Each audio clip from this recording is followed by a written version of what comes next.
Tenemos mucho de qué preocuparnos estos días. Terrorismo, virus asesinos, pandillas de fanáticos hooligans en el fútbol. Si tienes una disposición al nerviosismo, tal vez prefieras saltar este video, porque nos estamos preparando para añadir otra pieza de paranoia a la lista: los asesinos de la cara sonriente. Si no estás familiarizado con esta banda asesina, yo tendría cuidado. Sus enemigos afirman que este grupo de asesinos en serie súper organizados y extremadamente calculadores ha estado pasando desapercibido durante décadas. Nadie sabe quiénes son ni cómo lucen, solo que han masacrado potencialmente a cientos de víctimas y han hecho que la mayoría de sus crímenes parezcan accidentes. De hecho, la pericia con la que se deshacen de los cuerpos lleva a que algunos duden de la existencia misma de estos asesinos. La única evidencia tangible que tenemos de su existencia es una tarjeta de presentación encontrada cerca de las escenas del crimen que vincula estas muertes aparentemente no relacionadas en una única racha criminal maratónica. Hoy veremos la historia del detective que cree haber descubierto por primera vez esta red de asesinos y su búsqueda de décadas para al fin sacarlos de las sombras. Esta es la historia de los asesinos de la cara sonriente y créeme, es mucho más oscuro de lo que suena. El 16 de febrero de 1997, Patrick McNeil, estudiante de la Universidad de Fordham, salió a beber con sus amigos en su bar habitual en Manhattan, llamado Dapper Dog. El lugar estaba repleto esa noche de domingo, principalmente con estudiantes de la universidad que sabían que era el sitio para emborracharse sin que el personal te detuviera o te pidiera el carné. Patrick era generalmente bien querido entre sus compañeros, atractivo e inteligente. Tenía aspiraciones de unirse al FBI algún día. También era un tipo bastante atlético que generalmente podía aguantar el alcohol, pero esa noche parecía que el alcohol barato se había apoderado de él después de solo unos tragos, tambaleándose como un principiante inexperto. Poco después de la medianoche, ya estaba listo para dar por terminada la velada. Después de forzarse a vomitar en el baño, se despidió balbuceando de sus amigos y se preparó para volver a casa con una amiga. Cuando ella tardó demasiado en seguirlo, dejando a Patrick temblando en la calle, decidió irse solo, con ese tipo de instinto de paloma mensajera que solo tiene un caballero severamente ebrio. Las personas en la calle informaron haber observado a Patrick con preocupación mientras tambaleaba por la acera, tropezando de vez en cuando antes de levantarse lentamente, sacudirse el polvo y seguir caminando. Apenas es una escena común cuando vives cerca de una universidad, pero algunos testigos notaron algo extraño. Una furgoneta parecía estar siguiendo a Patrick, coincidiendo con su ritmo y deteniéndose cada vez que caía. Cuando continuó por la calle y giró a la izquierda en la avenida 90, ese mismo vehículo lo siguió. Esa fue la última vez que alguien vio a Patrick durante bastante tiempo. Más de un mes después, el joven de 21 años fue encontrado flotando boca arriba en el río Este, avistado por personas que paseaban por un muelle en Brooklyn. Su cuerpo estaba muy descompuesto y la única ropa que le quedaba eran sus jeans y calcetines. Hasta ese momento, la policía estaba absolutamente segura de que el hombre desaparecido aparecería por sí mismo. La insistencia de su familia en una investigación adecuada fue tratada como una irritación, contrarrestada investigando la vida personal de Patrick para encontrar todas las razones por las que podrían evitar activamente la búsqueda.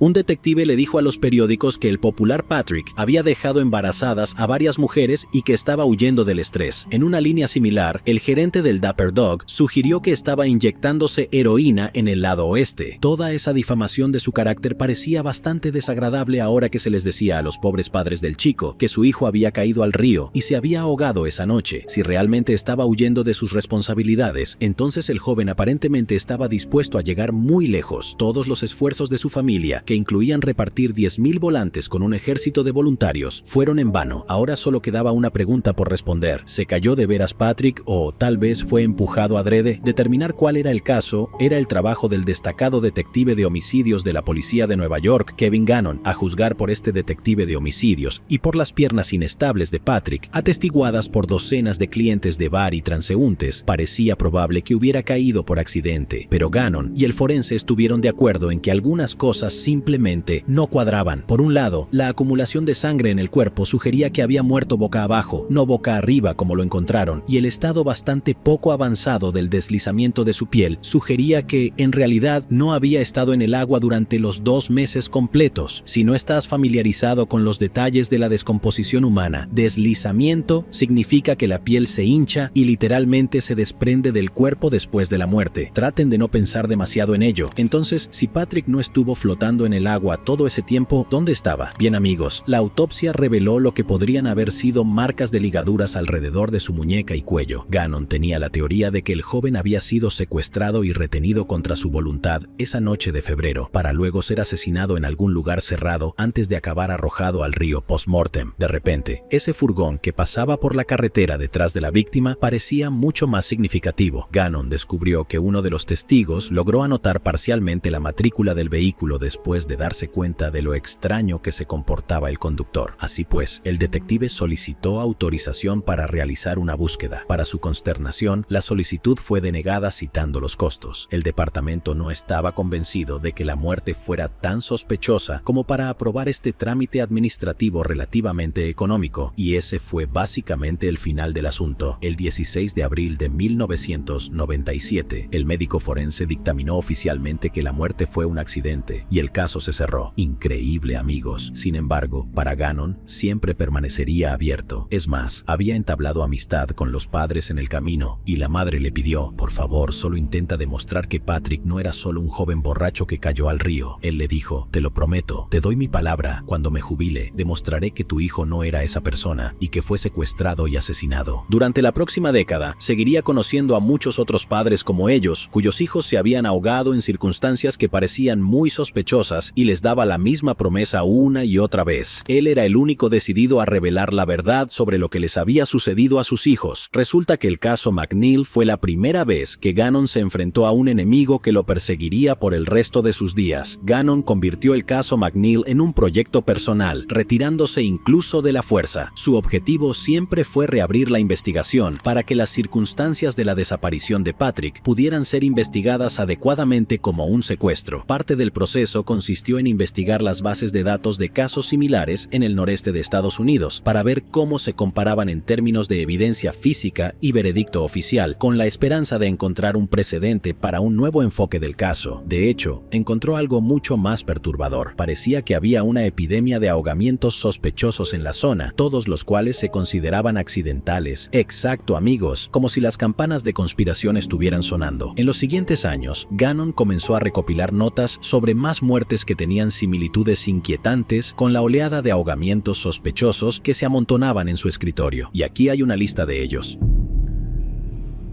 Brian Welsian, 21 años, quien salió de una fiesta de Año Nuevo en Chicago el 1 de enero del año 2000. Su cuerpo fue encontrado 77 días después, a 48 kilómetros de distancia en el lago Michigan. Una descomposición mínima sugería que no estuvo expuesto a los elementos durante mucho tiempo y tal vez murió solo 36 horas antes de caer al agua. Luego Todd Gabe, de 22, salió de una fiesta en Muskegon, Michigan, el 25 de junio de 2005. Su cuerpo fue encontrado 22 días después flotando en posición vertical, con rastros de antidepresivos no recetados en su sistema. Lucas Homan, de 21 años también, desapareció después de beber con amigos el 1 de octubre en Blair Cross, Wisconsin, en otoño de 2006. Fue encontrado 3 días después en el río Mississippi. Su amigo fue atacado esa noche y un análisis de ropa determinó que solo estuvo en el agua de 3 a 12 horas. Esto es solo una pequeña selección de docenas de posibles pistas. Las víctimas en los casos casi siempre eran hombres jóvenes, estudiantes universitarios que estudiaban en las ciudades donde se encontraron sus cuerpos. Tendían a ser atléticos, populares y exitosos en sus estudios. Todos ellos desaparecieron después de beber con amigos y luego fueron encontrados flotando su cuerpo en el agua. Sus muertes fueron declaradas accidentales o inesperadas. Curioso, amigos. Mientras compilaba su lista de casos, Gannon hizo amistad con otro detective retirado llamado Anthony Duarte, quien estuvo de acuerdo en que el caso McNeil era muy sospechoso y que muchos de los casos de ahogamiento accidental identificados por Gannon habían sido manejados de manera horrible. Los informes del forense tenían similitudes inquietantes con ese caso de 1997, cuerpos encontrados en el agua probablemente después de ser asesinados, ya que sus pulmones no siempre mostraban signos claros de ahogamiento y el estado de descomposición era diferente a lo que se esperaría de un cadáver dejado afuera por días o semanas. Por ejemplo, en el caso de Tommy Booth en Pensilvania en 2005, su cuerpo fue encontrado en un arroyo detrás del bar 14 días después de su desaparición. Lo que hizo las cosas extremadamente sospechosas es que toda el área había sido peinada exhaustivamente en los días inmediatamente posteriores a la desaparición, y no se encontró ningún cuerpo. ¿Se pasó por alto porque el arroyo se congeló después, o como afirma su familia, fue arrojado allí más tarde? Bueno, el médico forense registró que se detectó rigidez cadavérica en varias articulaciones, lo cual generalmente desaparece entre 20 y 36 horas después de la muerte. Después de eso, el hecho de que se encontraron huellas sospechosas cerca y lo que podrían haber sido marcas de arrastre que conducían al cuerpo, parecía que el veredicto de ahogamiento accidental era más una conveniencia que cualquier otra cosa. En otros casos, al igual que con McNeil, la leve sugerencia de quemaduras de cuerda en la piel indicaba que era posible que las víctimas estuvieran atadas antes de su muerte. Y el informe toxicológico arrojó algo de luz sobre exactamente por qué la primera víctima podría haberse emborrachado tan rápido esa noche en 1997. Se encontraron rastros de la droga de violación GHB en varios de los cuerpos posteriores, mientras que en el caso de los demás, es posible que se haya degradado en los cuerpos para cuando fueron analizados. Esto llevó a la teoría de que los hombres eran objetivo de personas en los bares donde bebían. Quienes les colocaban estas drogas en sus bebidas, los arrastraban de la calle y luego los mantenían cautivos, tal vez para torturarlos. Después, las víctimas eran estranguladas y arrojadas en cuerpos de agua para hacer que pareciera un accidente relacionado con la embriaguez, eliminando así la mayor parte de la evidencia física. Parecía que los secuestradores a menudo se esforzaban por escenificar las situaciones para que parecieran accidentales. Por ejemplo, cuando encontraron a Chris Jenkins, de 21 años, en el río Mississippi 4 meses después de su desaparición, flotaba boca arriba con los brazos cruzados sobre el pecho. Con una larga lista de casos como este, Gannon y Duarte comenzaron a considerar la posibilidad de que estos no fueran incidentes aislados. Revisaron cientos de fotos de evidencia e informes de todas las muertes y las escenas, buscando algún hilo común idiosincrásico que pudiera vincular los crímenes. Fue entonces cuando descubrieron que el asesino o asesinos fantasmas habían dejado una tarjeta de presentación en las escenas, una etiqueta que marcaba sus asesinatos y se burlaba de la desafortunada policía. No es un pentagrama ni un símbolo anarquista, solo una pequeña carita sonriente y simple garabateada con pintura en aerosol, cerca de donde los cuerpos ingresaron al agua. Eso puede parecer inofensivo, pero cuando los investigadores comenzaron a cruzar su lista de crímenes con informes de graffiti, el símbolo inquietante y extraño seguía apareciendo una y otra vez, variando en forma y color, a veces con cuernos de diablo o un mensaje críptico, a veces no. Estas tarjetas de presentación observaban las escenas del crimen con sonrisas burlonas. Ahora los dos detectives estaban absolutamente convencidos de que estos casos trágicos no solo eran sospechosos, sino que eran obra de un asesino en serie extremadamente hábil. Entonces, ¿qué tenemos hasta ahora? Ahogamientos sospechosos, evidencia de posible acción criminal, víctimas similares y un símbolo recurrente que parece confirmar que podría haber un asesino en serie trabajando. Estos individuos incógnitos pasan sus días vigilando bares universitarios, drogando a hombres jóvenes y arrojando sus cuerpos al agua. Hasta ahora, todo bien. Prepárate, porque Gannon y Duarte tomaron los fundamentos de esta interesante teoría y la llevaron al extremo. Para cuando se hizo famosa en los medios, la teoría de los asesinatos de la cara sonriente comenzó a parecer algo sacado de la servilleta de un guionista drogado de cocaína. En 2008, 2 hombres publicaron un informe histórico sobre sus hallazgos, lo que catapultó la teoría a la fama en la blogosfera.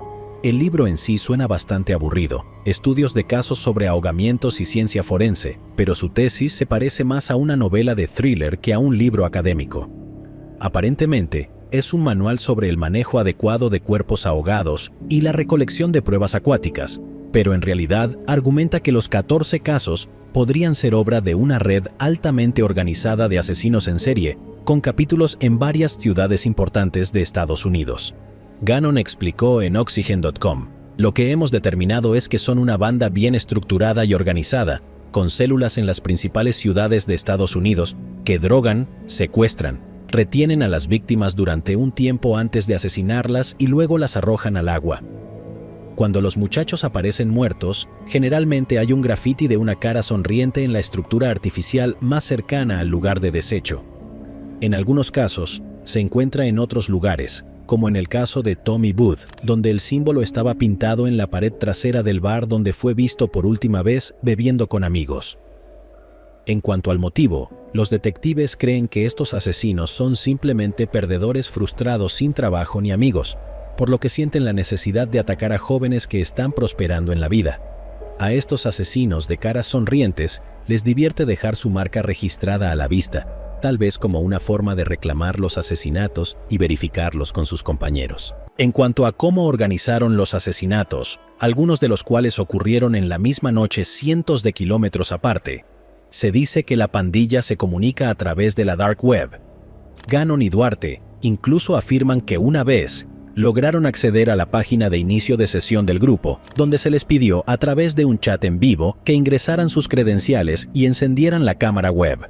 Es una regla no escrita de Internet que no debes encender tu cámara web para algún desconocido, a menos que estén dispuestos a pagar tu alquiler, así que los dos hombres obviamente se negaron. Los dos policías organizaron una gira de prensa para poder sacar a la luz nacional a esta pandilla de asesinos después de 10 años de actividad, comenzando con Patrick McNeil, allá en 1997. Muchos eran escépticos, incluido un profesor de justicia penal de Minnesota llamado Lee Gilbertson. Pero después de reunirse en persona con los detectives, también se convenció y ahora es uno de sus mayores defensores. Él, junto con los dos detectives originales y un tercero llamado Mike Donovan, ahora forman el núcleo del equipo de investigación de la pandilla de vigilantes. Pero si planeas caminar solo a casa esta noche, te pondrá muy triste saber que aún no han logrado acabar con la pandilla. De hecho, todo lo contrario, la investigación del asesino de caras sonrientes ya pasó su 20º aniversario sin ningún arresto. Eso significa que la sádica pandilla sigue en libertad, expandiendo potencialmente su influencia cada vez más con el paso de los años. Los cuerpos no dejaron de acumularse después de 2008 y Gannon y Duarte continuaron dedicando sus vidas a investigar estos ahogamientos sospechosos. Gannon incluso hipotecó su propia casa para financiar la investigación del equipo. Se unieron a un nuevo ejército de aficionados que se unieron a la teoría a través de foros en línea. Estos voluntarios pasaron horas identificando y presentando casos que creen que son obra de los asesinos de caras sonrientes. Hay 14 casos mencionados en el libro de texto, que son solo una selección de alrededor de 40 que los dos ex policías habían identificado en ese momento, pero ahora el número de casos relacionados supera fácilmente los 100. En 2019, el equipo logró llevar su teoría a una atención pública aún más amplia con una serie de televisión de 6 partes en la cadena Oxygen, Smiley Face Killers, la búsqueda de la justicia.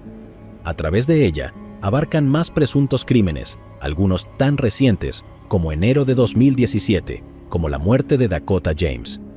Dakota James fue visto por última vez en las cámaras de seguridad en el centro de Pittsburgh, girando hacia un callejón. El veredicto oficial es que luego bajó a una sección del río cerca del puente Clement para orinar en el agua y terminó cayendo, pero sus padres nunca aceptaron esto. Dakota era el capitán del equipo de natación y seguramente habría podido salir sin problemas.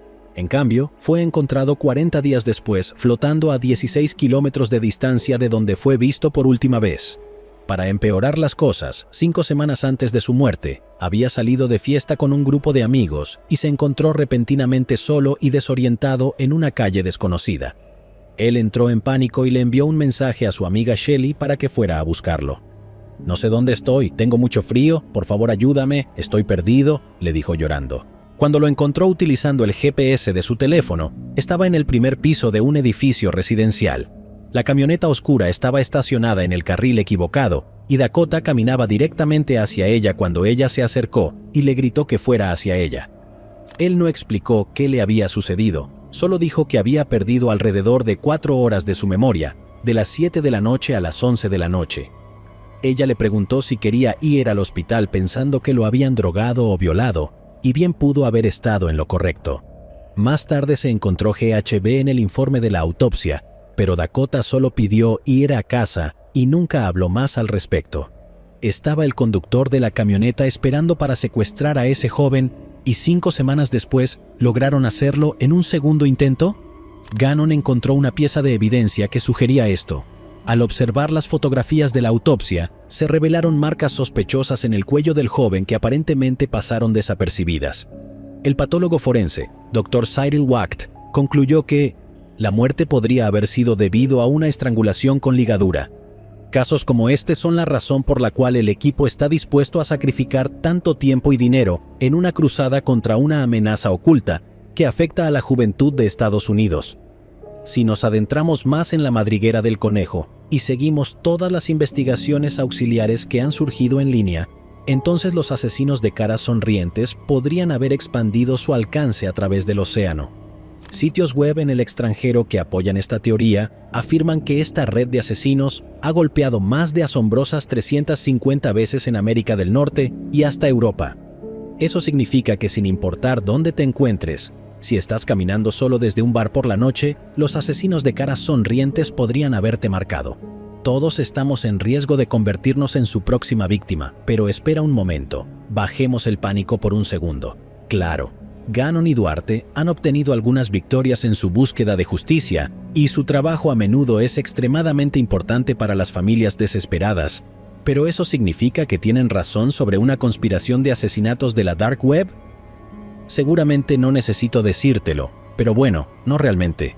Los creyentes en la teoría de los asesinatos de caras sonrientes aún mantienen la esperanza de que el FBI pueda intervenir y acabar con la banda de una vez por todas. Pero se enfrentarán a una gran decepción, porque la verdad es que los detectives vigilantes ya han logrado llamar la atención sobre estos asesinatos. En 2008, el agente especial Richard J. Kolkata emitió una declaración en la que afirmaba que la gran mayoría de estos casos parecen ser ahogamientos relacionados con el alcohol. El FBI continuará trabajando con la policía local en las áreas afectadas para brindar apoyo según sea necesario. Básicamente, algunas de las mentes investigativas más destacadas del país ya han desacreditado la teoría. Entonces, ¿qué diablos está pasando realmente aquí? Empecemos con las caras sonrientes primero. Haz un pequeño experimento si estás afuera en una ciudad o pueblo, da un giro rápido de 360 grados y ve si no puedes encontrar grafitis de caras sonrientes. Si te encuentras en ciertas partes de ciertas ciudades, probablemente hayas visto al menos media docena de ellas en ese pequeño giro.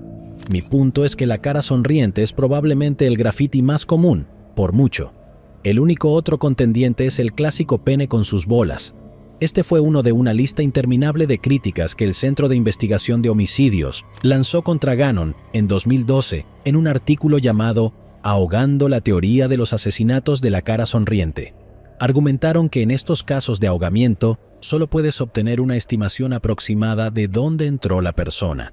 Por razones obvias, muy a menudo encontrarás un puente cerca, lugares muy frecuentes de vandalismo de graffiti. En el caso Jenkins, en realidad había 7 puentes dentro de 1 kilómetro de donde se encontró el cuerpo. Entonces, tal vez estos detectores de patrones solo están siguiendo a cientos de vándalos adolescentes aburridos. Ni siquiera están buscando solo caras sonrientes. Gannon y Duarte afirman haber identificado más de una docena de símbolos recurrentes utilizados por el grupo. Entonces, básicamente, cualquier grafiti común probablemente sea suficiente. Considera el hecho de que cuando se enfrentaron a casos que mostraban todos los mismos marcadores, excepto el vandalismo insignificante, los detectives simplemente afirmaron que los asesinos decidieron arbitrariamente no hacerlo en esas ocasiones. Entonces, su gran método cerebral es buscar grafiti literalmente en cualquier lugar y afirmar que la víctima fue arrojada allí, o no encontrar nada y afirmar que aún tienes razón de todos modos. El término psicológico para la tendencia a ver patrones en la aleatoriedad es apofenia, y básicamente es responsable del 99% de las teorías de crímenes verdaderos. Básicamente, si eliges un signo lo suficientemente común, puedes vincular todo tipo de crímenes en una teoría cohesiva.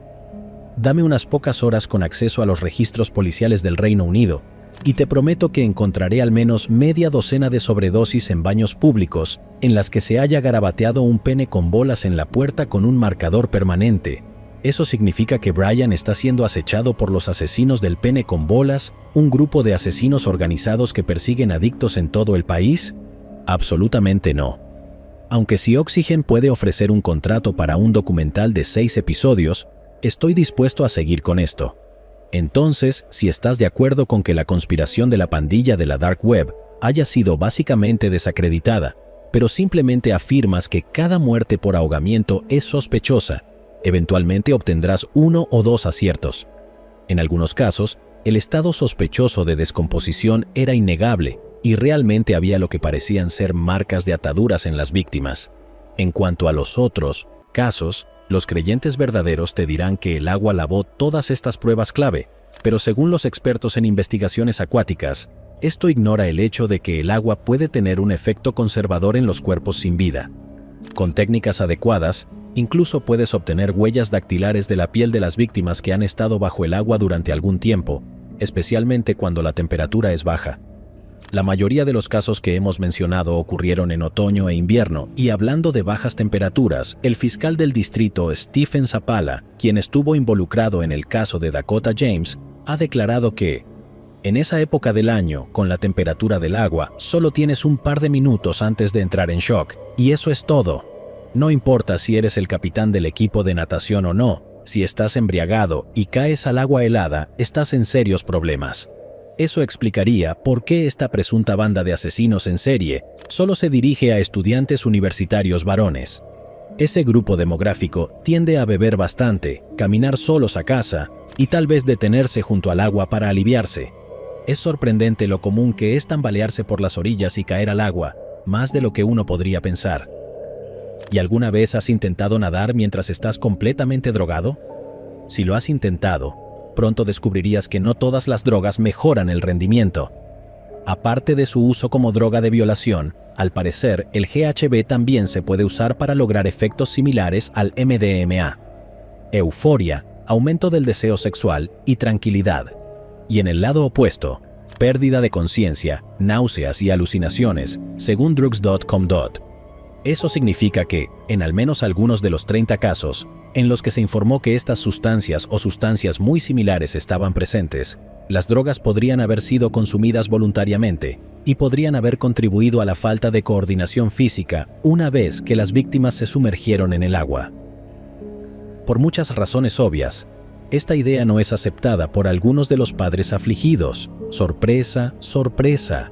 De manera bastante razonable, quieren comprender por qué sus hijos murieron de manera tan absurda y de manera trágica, aunque no siempre hay una respuesta que encontrar. ¿Una teoría de asesinatos demasiado salvaje para ser verdad? ¿O dada la naturaleza de las personas y el Internet, de alguna manera inevitable? De cualquier manera, esos más de 100 hombres jóvenes murieron en muertes trágicas, dejando atrás a más de 100 familias todavía desesperadas por respuestas que probablemente nunca lleguen. Honestamente, creo que las pandillas de asesinos de la Dark Web serán vistas como la nueva locura satánica cuando miremos hacia atrás en 20 años. Suena como algo que inventaría mi abuelita porque le tiene miedo a Internet. Algunas personas llaman a Gannon y Duarte oportunistas viciosos que están explotando el dolor de los padres y del público. Pero al final, esta conspiración no resta importancia al hecho de que muchas de estas muertes son genuinamente sospechosas. Si se necesita una teoría sensacionalista para comenzar a llamar la atención del público sobre ellas, ¿es eso realmente algo malo? No, no lo creo. Éticamente cuestionable, sí, pero también pragmático en cierto sentido. Podrías pasar mucho más tiempo del que tenemos hoy sumergiéndote en la madriguera de esta teoría, lo cual podríamos hacer en el futuro para hacer justicia a algunos de los casos más creíbles.